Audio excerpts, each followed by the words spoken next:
He drank alien vampire blood to survive. What he became terrified the galaxy. The war did not begin with an explosion. It began with a question. Why are the stars disappearing? That was what a young intern asked inside the Deep Space Observation Center on Earth. At first, no one understood what she meant. Then they looked at the screen. 3 distant stars had gone dark. Not dim, not blocked. Gone. Scientists rushed to check the data. Telescopes recalibrated. Satellites reconnected. Nothing was wrong with the machines. Something was wrong with space. Within minutes, military channels opened across Earth's orbital defense network. Then the second message came. Outer colony on Vega 9 lost. No survivors. No battle footage. No distress signal. Just silence. And then they appeared. Massive shapes tore through space near Jupiter. Black warships, longer than cities. Their surfaces smooth and alive like moving shadows. The Velthari Dominion had arrived. They did not send warnings. They did not make speeches. They fired. A single beam struck Jupiter's defense ring. The structure did not explode. It simply vanished, like it had never existed. Panic hit Earth instantly. Cities filled with sirens. Emergency broadcasts flooded every device. Remain calm. Emergency protocols active. Military response underway. But fear does not listen to announcements. Above Earth, hundreds of human ships scrambled into formation. Among them was the carrier Horizon Breaker. Lieutenant Aaron Vale stood on its bridge, watching the enemy fleet form perfect lines across space. They were calm, organized, confident. Like this was not a war. Like this was cleaning. Identification confirmed. An officer said quietly, Velthari Dominion. The name alone made the room colder. The Velthari were ancient. They had ruled star systems before humans built their first cities. They did not fight wars. They ended civilizations. Any communication? Aaron asked. The communications officer shook her head. No demands. No threats. Aaron stared at the screen. They had not come to negotiate. They had come to erase. Suddenly, a transmission cut through every channel. Not audio, not language, an image. A simple symbol. A circle closing in on itself. One of the older officers whispered, It means extinction. Before anyone could respond, the Velthari fleet moved. They did not attack Earth directly. They targeted shipyards, research stations, data relays, anything that allowed humans to grow. They're not attacking our strength, Aaron said slowly. They're attacking our future. On the far side of the moon, human fighters engaged the first Velthari cruiser. Missiles streaked through space. Railguns fired. Explosions flashed bright. For a moment, hope appeared. Then the Velthari cruiser pulsed once. A wave of invisible force expanded outward. Every human fighter stopped moving. Then each one broke apart silently. No fire. No debris. Just pieces floating where pilots once lived. The bridge went silent. They adapted to our weapons, someone whispered. Aaron's jaw tightened. Of course they did. The Velthari had studied humanity for decades. They waited until they understood human tactics, and then they countered everything. One by one, human fleets began to fall. Mars defense platforms failed. Lunar shields flickered. Earth's orbit filled with wreckage. Inside the Horizon Breaker, Alarms screamed. Enemy battleship dropping from hyperspace. Space behind them twisted. A Velthari flagship emerged.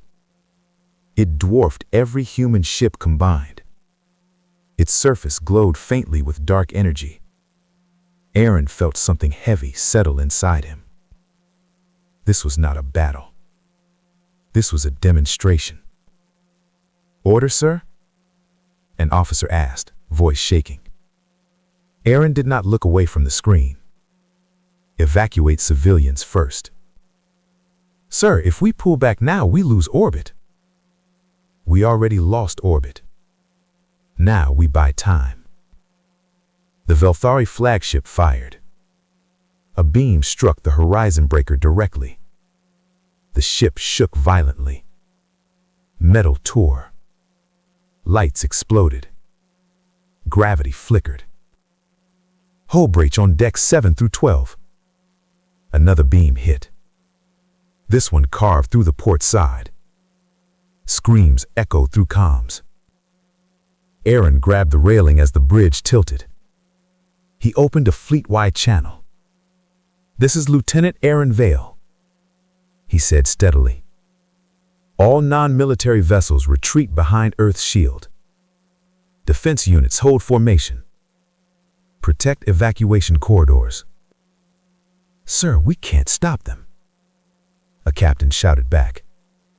Aaron's eyes remained fixed on the enemy flagship.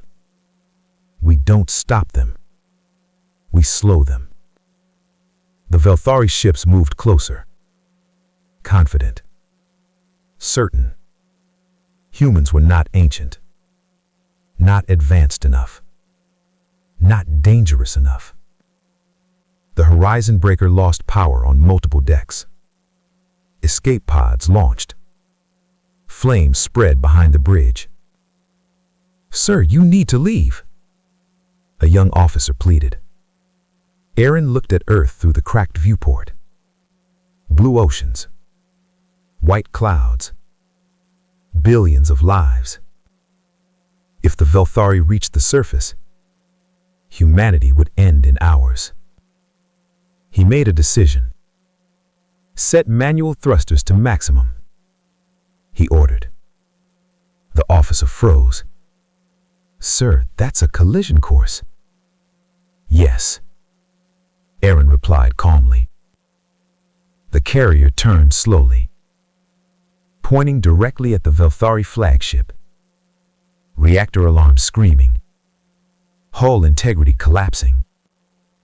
The flagship did not move. Why would it? Humans were already defeated.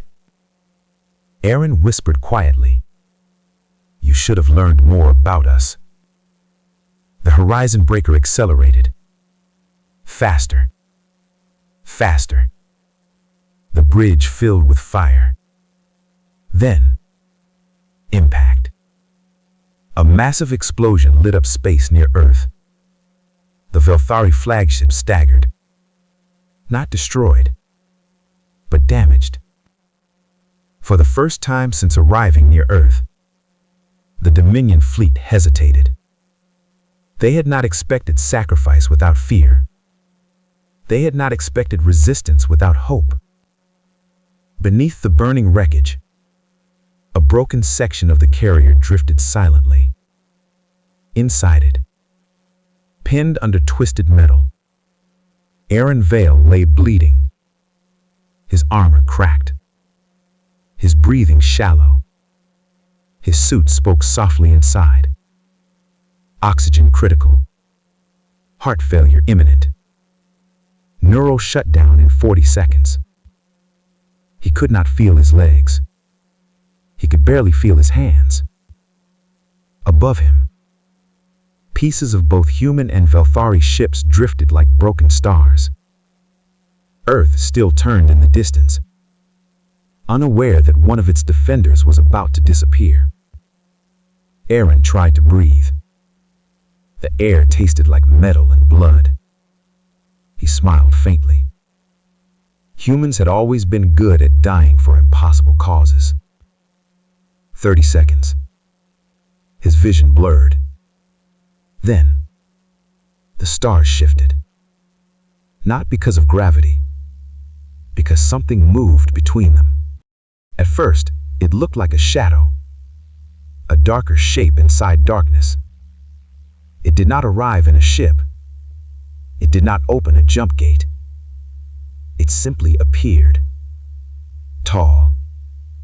Still. Watching. The temperature inside the wreck dropped instantly. Aaron's suit flickered. Systems failed one by one, as if something around him was bending reality itself. The figure stepped closer. She wore no armor, no helmet. Her form looked almost human. 2 arms, 2 legs. But something was Not a fleet, not an empire, a human who refused to follow limits, and the galaxy had just blinked. You cannot manufacture humanity. The galaxy does not fear strength. It fears what it cannot predict. 3 days after the battle above Earth, the Galactic Council did something it had not done in over 1,000 years. It sealed its chamber. No observers, no recordings, no transparency. Only the oldest powers in existence. At the center of the chamber floated a hologram, a human figure, golden eyes, standing alone in open space, destroying warships over and over again. Silence filled the room. Then one elder spoke. "What is it?" Another answered coldly. "It is a mistake." The Velthari representative stood apart from the others. Her name was Nixral. Her expression was calm, but her crimson eyes watched carefully. "You are asking the wrong question," she said softly, but they ignored her. A reptilian warlord slammed his claw against the table. "Replicate it." Murmurs of agreement followed. "Yes, if humans can produce such a weapon, we must produce stronger." Nixraw's voice cut through the noise. "He is not a weapon." The chamber quieted slightly. "He is an adaptation," she continued. "An adaptation cannot be copied by force." The council did not listen. They never did. Across 100 star systems, secret laboratories activated, hidden facilities buried under oceans, stations floating near dying stars, ancient research vaults reopened. The project received a simple name, Veil Factor. The goal was clear: create more like Iran Veil. Scientists gathered battlefield data, energy patterns, biological scans, probability distortions. They studied every second of his movements. They identified the Verethi blood in his system. They believed that was the key. Inside a sterile chamber on the world of Threx 9, the first subject lay strapped to a metallic table. A captured Velthari soldier, injected with concentrated Verethi blood and enhanced genetic stimulants. The chamber filled with observers. Energy levels spiked instantly. The soldier screamed. Bones twisted. Skin darkened. For 3 seconds, hope appeared in the scientist's eyes. Then the body ignited from within. No explosion, just collapse. The heart stopped. "Subject unstable," a scientist reported. Next trial. On another world, human prisoners were used. They injected modified samples. Some subjects survived longer. One stood up, eyes glowing faintly. Scientists leaned forward in excitement. Then the subject began laughing, not normal laughter, broken laughter. His body started moving without control, attacking walls, attacking himself. Security forces terminated him within minutes. Mind fracture, the report stated. Neural collapse due to incompatible adaptation. Trial after trial, failure after failure. Some burned out instantly. Others survived briefly, only to decay from the inside. The council grew impatient. "You are incompetent," one elder hissed during a transmission. "Humans are not superior," another added. "They are primitive." Nixral appeared on the chamber display once more. "You still do not understand," she said quietly. A warlord snapped back, "Then explain." Nixral's eyes glowed softly. "You are trying to create power," she said.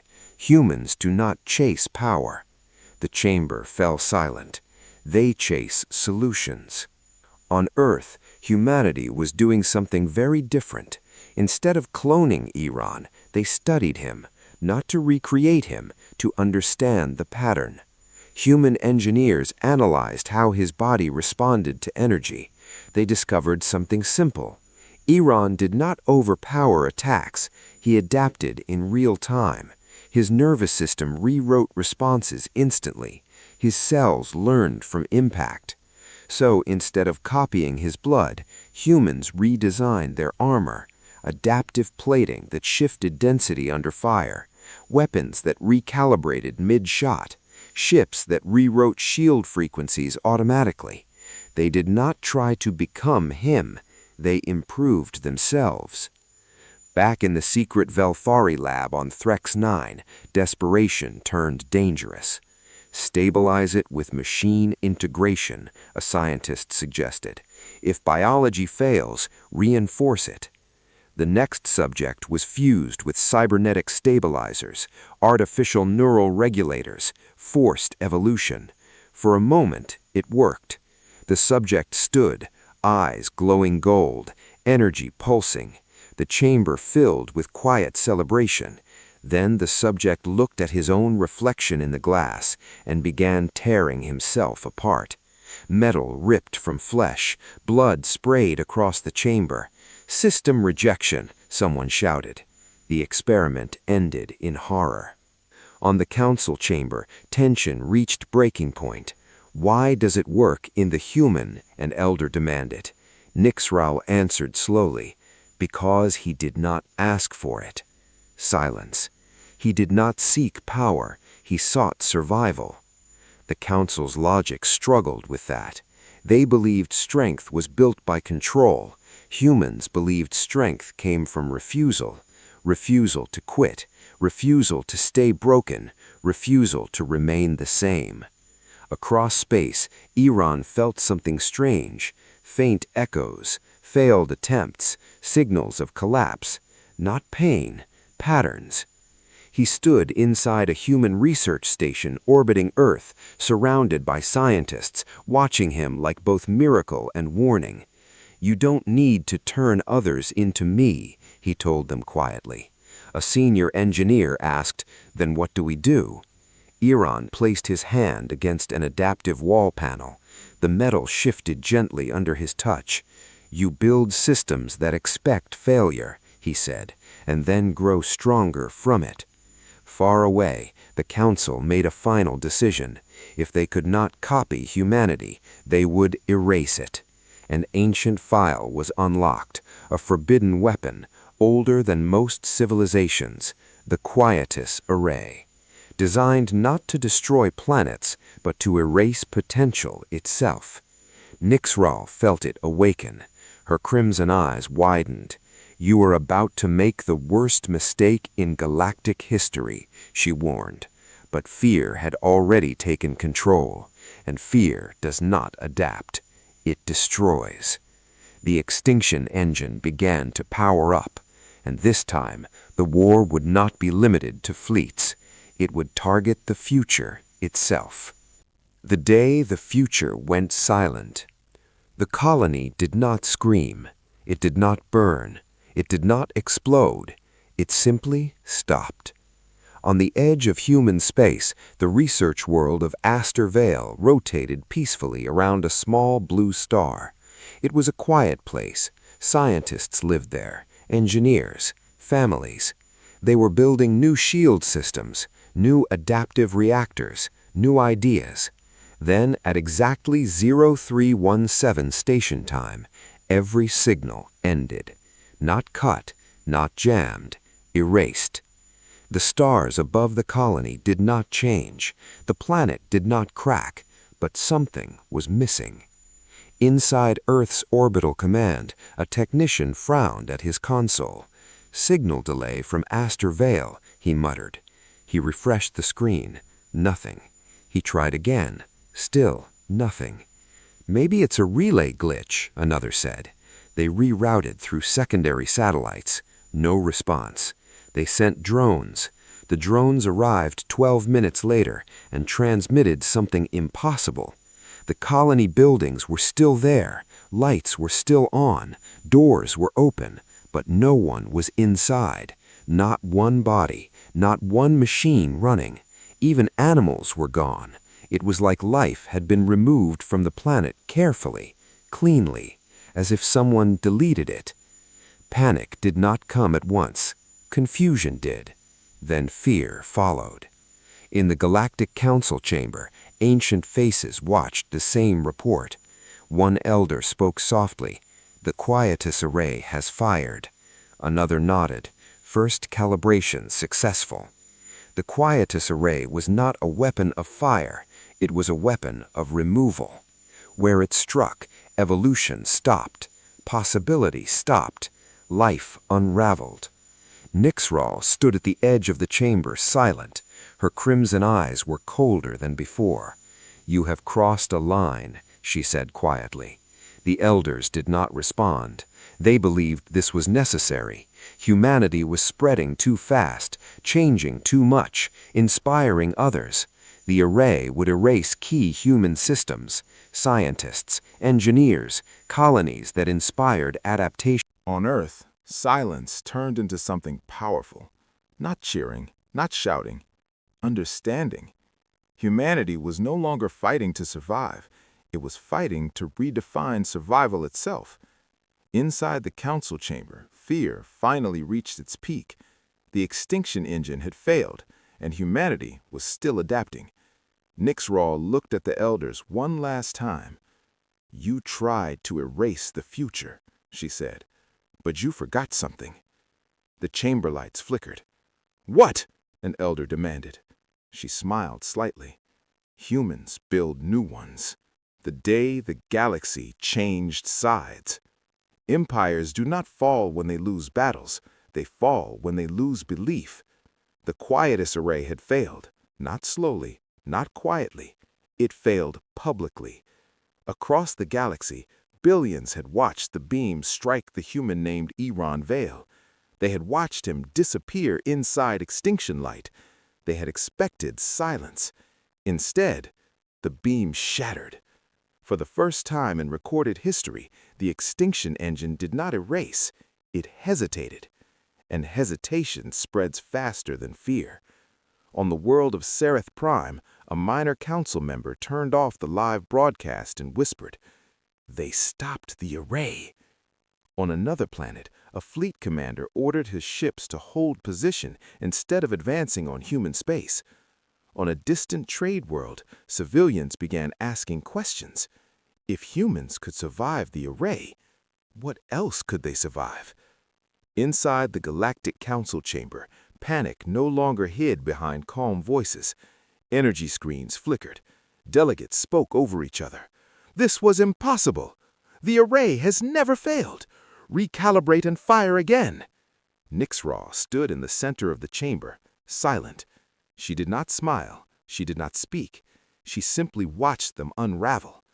An elder slammed his fist against the table. "We will fire again." "No," another delegate interrupted sharply. The chamber froze. The voice had come from a mid-tier civilization, one that had always obeyed. "We withdraw our support," the delegate continued. Gasps filled the chamber. "You dare defy? We will not erase entire futures because we fear one species." Silence. Then another voice joined. "And neither will we." One by one, minor powers began disconnecting from council authority. Fleet access revoked, resource support withdrawn, trade lines suspended. The council was not losing a war, it was losing unity. Back near Earth, Iran floated quietly in orbit. The glow around him had faded. He looked human again, almost normal. Below him, Earth turned peacefully. Human fleets reformed defensive lines, not aggressively, carefully. Admiral Kane opened a secure channel. "Lieutenant Vale," she said, "we're detecting internal fractures inside the Council." Iran nodded slightly. "They're afraid," he replied. "Of you?" she asked. He shook his head. "No, of change." Across alien space, propaganda systems activated. The Council tried to regain control. They labeled humans unstable, dangerous, contaminated by Verithy blood. But something had shifted. Alien engineers had watched humans openly share designs. Alien scientists had seen humans solve problems together, not through command, through cooperation. On the industrial world of Tarex 4, shipbuilders refused to assemble new ships meant for human extermination.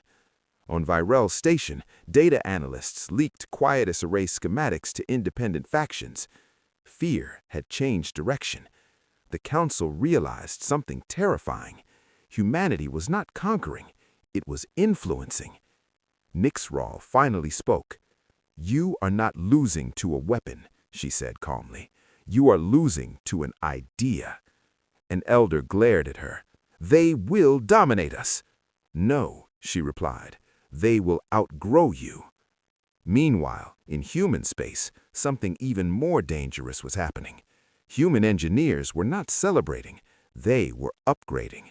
They analyzed the Quietus beam, they mapped its structure, they studied its ancient code. Within days, new defensive systems were developed. Not shields, not barriers, adaptive resonance fields, systems that could rewrite hostile energy patterns before impact. Human ships no longer reacted to attacks, they evolved during them.